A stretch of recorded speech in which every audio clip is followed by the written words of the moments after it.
सही भैया को सुप्रभात। आज का महत्वपूर्ण टॉपिक एक्टिनाइड श्रेणी के तत्वों के बारे में बात करेंगे। इससे पहले वीडियो में पढ़ाया गया था अंतः संक्रमण तत्वों का वर्गीकरण। उनको दो वर्गों में हमने बांटा था, लैंथेनाइड श्रेणी और एक्टिनाइड श्रेणी। तो आज हम पढ़ेंगे एक्टिनाइड श्रेणी में कौन कौन से तत्व हैं। था पा उल्टा नेपाल पहुंचा, अमेरिका के सीएम बीके कैलिफोर्निया ने इस तरह फेमस एमबी का नोबल लौटाया रे। तो ये 14 एलिमेंट्स जो हैं वो आपके एक्टिनाइड श्रेणी में रखे गए हैं। क्या होते हैं तत्व, इनकी विशेषताएं बताई गई हैं। वे तत्व जिनका अंतिम इलेक्ट्रॉन 5f कोश में प्रवेश करता है एक्टिनाइड श्रेणी के तत्व कहलाते हैं। तो एक्टिनाइड श्रेणी के एलिमेंट किसे कहेंगे? जिनका अंतिम इलेक्ट्रॉन 5f कोश में प्रवेश करता है, उन एलिमेंट्स को हम एक्टिनाइड श्रेणी के एलिमेंट कहते हैं। अब इस श्रेणी में क्या है, अगले पॉइंट में एक्टिनाइड श्रेणी में परमाणु क्रमांक 90 से 103 अर्थात 90 से 103 तक 14 एलिमेंट्स को रखा गया है। इस श्रेणी में कितने हैं टोटल एलिमेंट्स? 14 तत्व हैं। कितने परमाणु क्रमांक याद रखना? 90 से 103। और लैंथेनाइड का सीक्वेंस क्या था? 58 से 71। वहां भी 14 एलिमेंट थे। अगला पॉइंट, ये सभी तत्व रेडियो एक्टिव होते हैं। और एक्टिनाइड श्रेणी के जितने भी एलिमेंट हैं वो कैसे होते हैं? Radio active. और जो लैंथेनाइड में होता है वो सभी नॉन रेडियो एक्टिव होते हैं। तथा यूरेनियम के बाद के सभी तत्व, यहाँ यूरेनियम के बाद के जितने भी एलिमेंट हैं ये, इनको सबको यूरेनियम से ही बनाया गया, इसलिए इन्हें क्या कहा गया? सभी तत्व ट्रांस यूरेनियम तत्व या मानव द्वारा संश्लेषित तत्व कहलाते हैं। यूरेनियम के बाद के तत्व जितने भी हैं उनको यूरेनियम से बनाया गया, मानव के द्वारा संश्लेषित किया गया, इसलिए उनको हम ट्रांस यूरेनियम भी कह सकते हैं या मानव द्वारा संश्लेषित तत्व कहलाते हैं। ट्रांस यूरेनिक तत्वों का अर्ध आयु काल कम होने के कारण, कि जो ट्रांस यूरेनिक तत्व होते हैं यूरेनियम से आगे के, उनका अर्ध आयु काल कैसा है? बहुत कम होने के कारण ये प्रकृति में नहीं पाए जाते हैं। ये प्रकृति में नहीं पाए जाते हैं। क्या है? इनको यूरेनियम से बनाते हैं। तो बहुत ही इंपॉर्टेंट पॉइंट था, ध्यान रखेंगे इसका। अब इनकी बात करते हैं गुणों की, कि गुण कैसे होते हैं। तो इलेक्ट्रॉनिक विन्यास की बात करें तो इनका इलेक्ट्रॉनिक विन्यास 5f1 से 14, 6d 0 से 1, 7s2 प्रकार का होता है। अगला गुण, एक्टिनाइड आकुंचन की जो मात्रा लैंथेनाइड आकुंचन से अधिक होती है। हमने इससे पहले वीडियो में पढ़ा था लैंथेनाइड आकुंचन या संकुचन, तो उसकी बात कर रहा है। उसी प्रकार से एक्टिनाइड का जो आकुंचन या संकुचन होता है वो लैंथेनाइड से ज्यादा होता है। क्यों होता है ज्यादा? क्योंकि 5f इलेक्ट्रॉन का परिरक्षण प्रभाव 4f इलेक्ट्रॉन से कम होता है। कि जो 5f के इलेक्ट्रॉन होते हैं उन पर जो शील्डिंग या स्क्रीनिंग इफेक्ट कह सकते हैं वो 4f इलेक्ट्रॉनों से कैसा कम होने के कारण इनमें संकुचन या आकुंचन लैंथेनाइड से ज्यादा पाया जाता है। अगला पॉइंट, 5f कोश में आयुग्मित इलेक्ट्रॉन उपस्थित होने पर ये अनुचुंबकीय गुण प्रदर्शित करते हैं। अब इनके 5f कोश में क्या है? अगर अनपेयर्ड इलेक्ट्रॉन है तो वो यौगिक कैसे होंगे?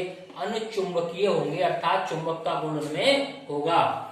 इनके आयन रंगीन होते हैं, कलरफुल होते हैं। क्वेश्चन ऐसे पूछ सकता है इनके आयन रंगीन होते हैं एक्टिनाइड के, क्यों? तो उसका कारण क्या है? FF संक्रमण के कारण इनके आयन रंगीन होते हैं। FF संक्रमण क्या होता है? F कक्षक के इलेक्ट्रॉन निम्न ऊर्जा से उच्च ऊर्जा और उच्च ऊर्जा से पुनः निम्न ऊर्जा में चक्रण करते हैं। यह प्रक्रिया FF संक्रमण कहलाती है।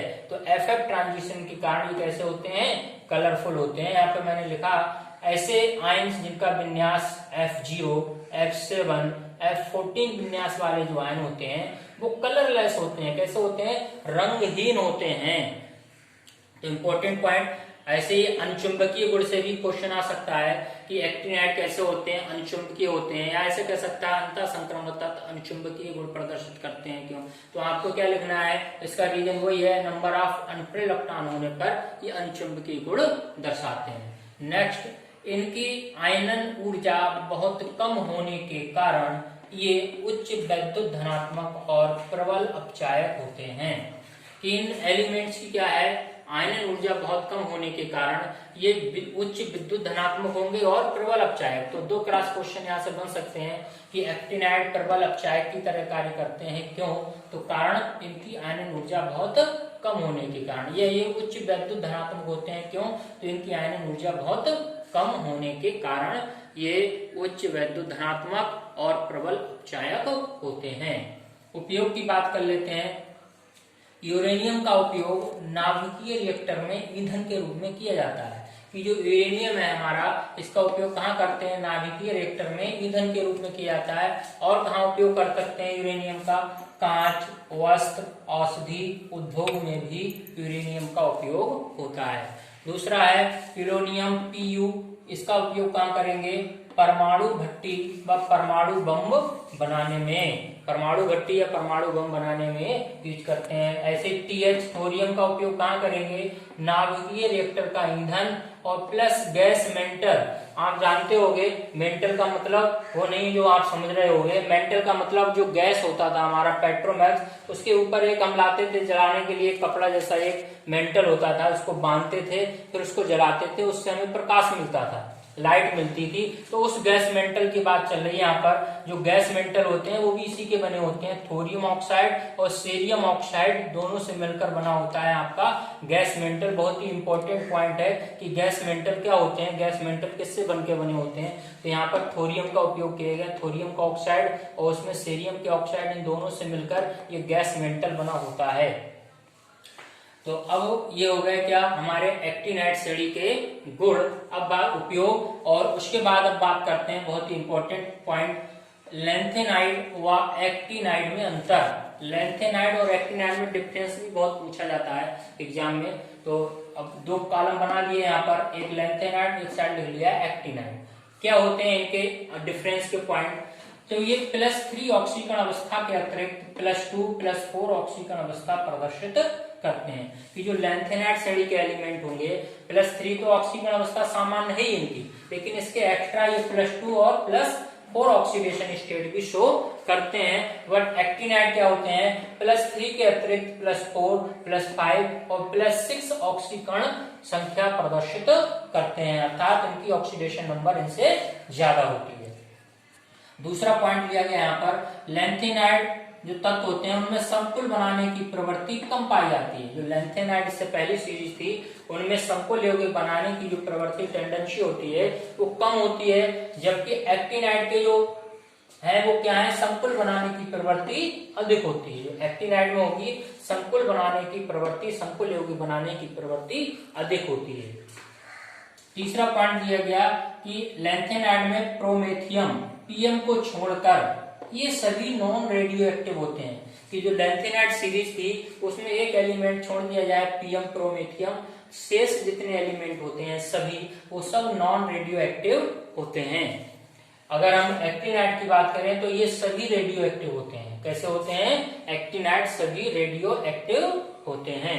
अगला पॉइंट चौथा, ये ऑक्सोधनाइन नहीं बनाते हैं। जो लैंथेनाइड हैं वो ऑक्सोधनाइन नहीं बनाते हैं, जबकि जो एक्टिनाइड हैं ये ऑक्सोधनाइन जैसे UO2+, PuO2 के ऊपर 2+, U+ बनाते हैं, अर्थात इनके ऑक्साइडों के ऊपर धनावेश है, तो ये ऑक्सोधनाइन बनाते हैं और लैंथेनाइड नहीं बनाते हैं। अगला पॉइंट, इनके ऑक्साइड व हाइड्रोक्साइड कम क्षारीय होते हैं।